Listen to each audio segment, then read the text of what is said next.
Bonjour tout le monde. Voilà, je vais faire un cours un petit peu violent, si on peut dire au niveau des révélations.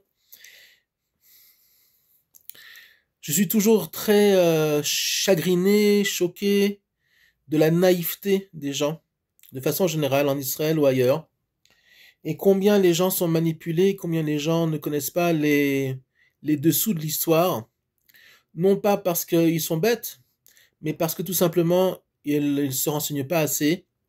Ils n'ont pas assez de connaissances dans l'histoire moderne ou même, on va dire, l'histoire de l'Antiquité.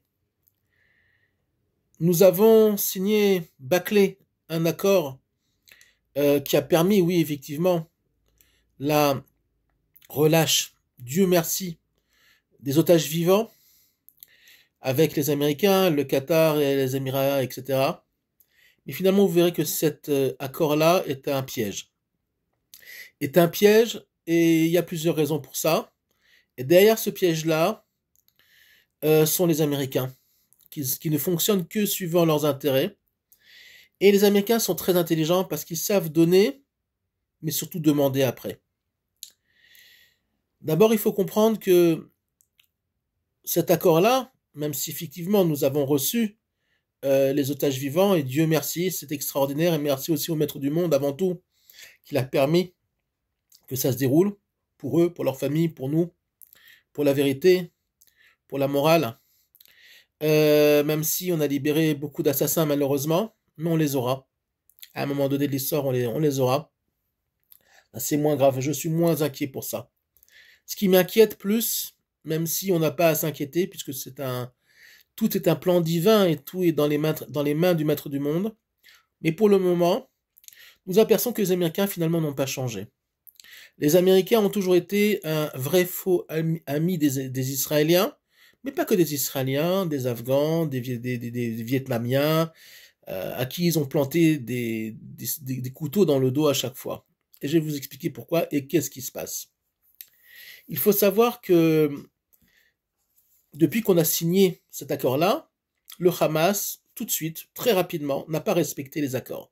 Alors oui, les otages ont été libérés, mais nous avons encore beaucoup de corps qui n'ont pas été enterrés, des familles qui souffrent énormément de savoir que les cadavres, les corps, n'ont pas été enterrés d'après la loi juive, et on sait, nous, que les âmes peuvent souffrir terriblement de ça. Mis à part ça, il y a un plan moral, il y a une raison morale, qui fait que on a de quoi s'inquiéter. Pourquoi? Est en route vers Israël le bras droit de Trump, qui s'inquiète d'une éventualité reprise des combats.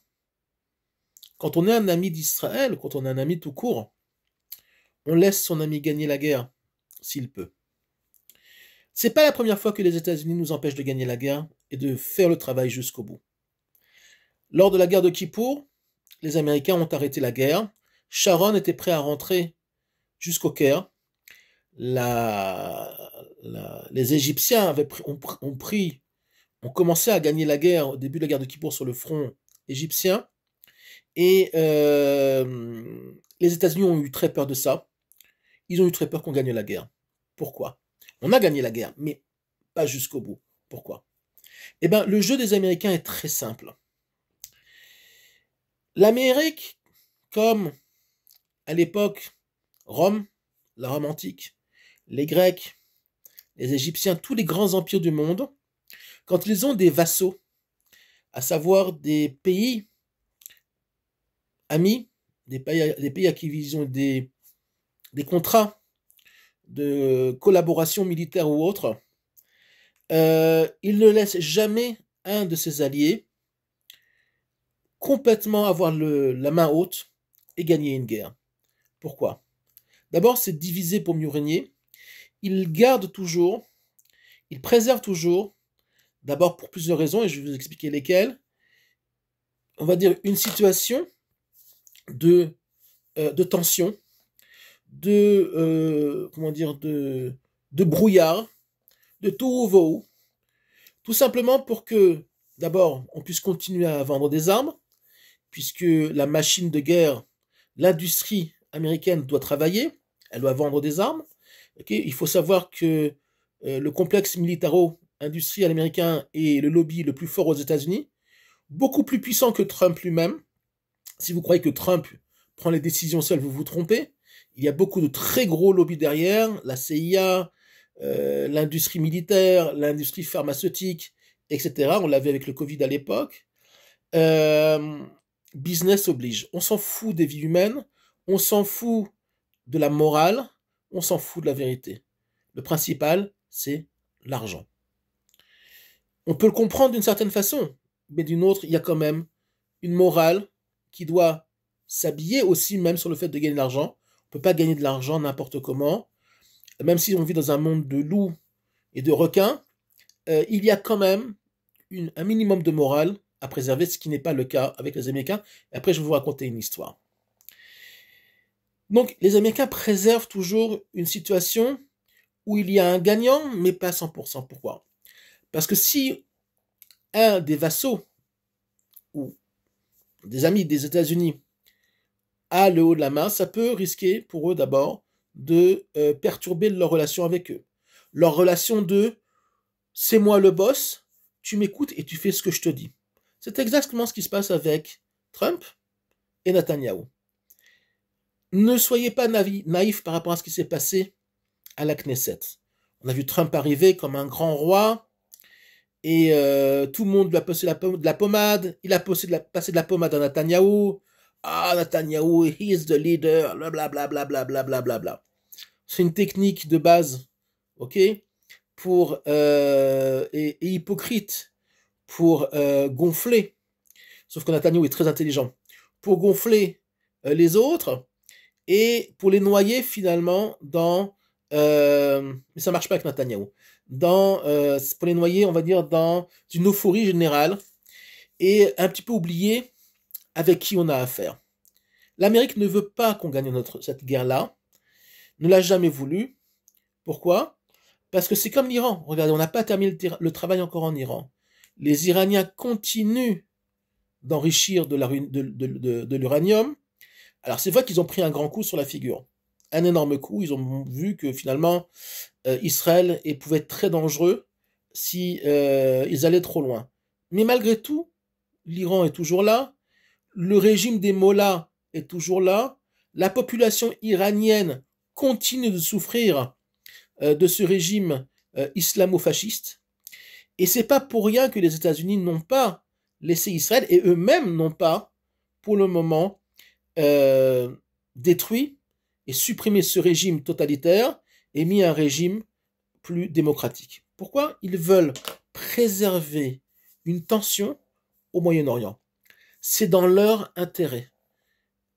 Pourquoi? Parce que dès qu'il y a un problème, ils peuvent arriver en sauveur et dire, voilà, écoutez, vous faites ci, vous faites ça, nous sommes là, ne vous inquiétez pas, venez. On ne peut pas avoir confiance aux Américains. Et je vais vous expliquer pourquoi. Encore une autre histoire. En 1967, il y a eu une histoire qui fait sourire, mais qui est terrible. Les Américains avaient un bateau au large des côtes israéliennes qui s'appelait le Liberty. C'était un bateau civil, apparemment, mais qui était en fait un bateau de la CIA, avec des centaines de gens à bord, un gros bateau, qui en fait espionnait l'armée israélienne, les écoutes de l'armée israélienne, l'armée de l'air, etc. Ils étaient aux côtes du sud d'Israël et écoutaient ce qui se passait dans l'armée israélienne et l'armée égyptienne. Quand les Américains ont compris que Tsahal était à deux doigts d'attaquer l'Égypte, ils ont prévenu les Égyptiens, oui. Ils ont planté un couteau dans le dos, même si à l'époque, nous n'avons pas d'armes américaines, mais les États-Unis étaient quand même un pays qui était censé ne pas soutenir un régime qui était très proche à l'époque de la Russie et du KGB.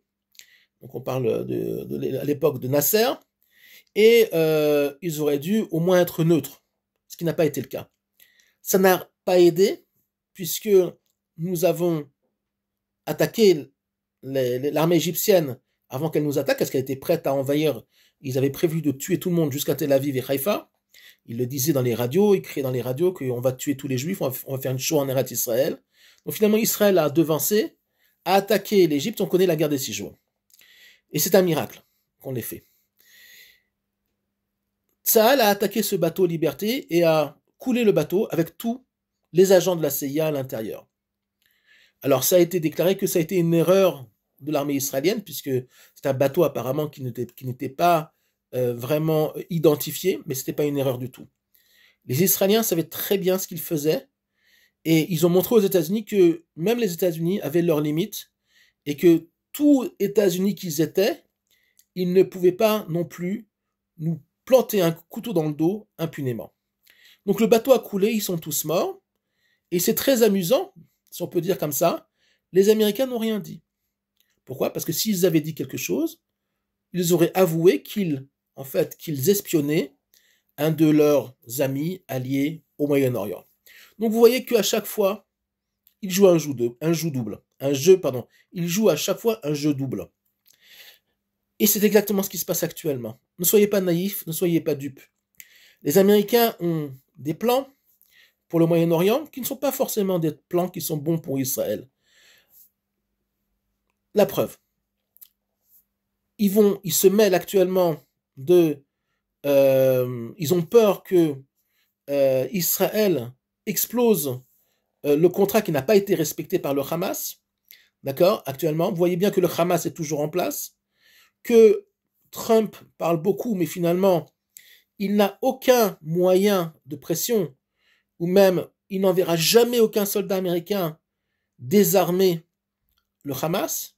Aucun pays arabe ne viendra désarmer le Hamas, ni la Turquie, ni personne d'autre, parce qu'ils n'en sont pas capables. D'accord? Il faut une machine de guerre très huilée comme Tsahal pour le faire. Et ça, ils ne nous laisseront pas le faire. À moins que Netanyahou rue dans les brancards et dise aux Américains, ça suffit. On verra. Peut-être que ça se fera. Peut-être que les Américains, finalement, fermeront leur bouche et nous laisseront faire. C'est pas évident. Mais il y a un conflit, pas officiel, entre les Américains, qui veulent préserver au Moyen-Orient un état de guerre, pour diverses raisons, des raisons économiques, et aussi pour des raisons de mainmise politique sur les États qui leur sont plus ou moins proches. Voilà. De plus, les Américains ont vendu aux Turcs du matériel militaire sensible, les Turcs qui ne cachent pas leur belligérance face à Israël. C'est pas pour rien que la Torah nous enseigne que Esav sonne Yaakov, que Esav, le monde occidental, déteste Yaakov, déteste Israël. Alors, il y a marqué Yaakov et pas Israël. C'est quoi la différence? C'est que finalement, les Américains ne nous respectent pas tant qu'on n'aura pas compris qui nous on est. On n'est plus Yaakov, on n'est plus ce juif d'exil qui se laisse faire et qui est un vassal de qui que ce soit. Nous sommes en train de redevenir Israël et c'est très difficile. Pourquoi? Parce que nous-mêmes, le problème c'est pas eux, le problème c'est nous. Tant que nous-mêmes, nous n'avons pas compris qui nous sommes et affirmer au monde que rien ne pourra nous bouger, que rien ne nous fait peur, parce que nous sommes connectés à l'infini, comme l'histoire le prouve, d'accord? Tous les grands empires sont tombés devant nous, et nous sommes toujours là, malgré les difficultés, les pogroms et les Shoah. Mais tant que nous-mêmes, on n'aura pas pris conscience de qui on est, ok, alors les nations du monde, et particulièrement l'Occident, nous traitera encore comme Yaakov, ce petit juif d'exil, à qui on peut faire de temps en temps un compliment, ou le voler, le violer, ou le tuer, même s'il faut. C'est le combat que nous avons à mener, c'est le combat de la Géoula Shlema, c'est le combat que mènera le Melech HaMashiach, qui sera le vrai leader, et qui n'est pas Netanyahou évidemment, et en espérant que ça se passe très rapidement, et qu'on apprenne à dire non, qu'on apprenne à s'imposer, et à ne réaliser que ce qui est juste pour le peuple juif, pour Israël, et tout simplement pour la vérité et le nom du Maître du monde. À très bientôt.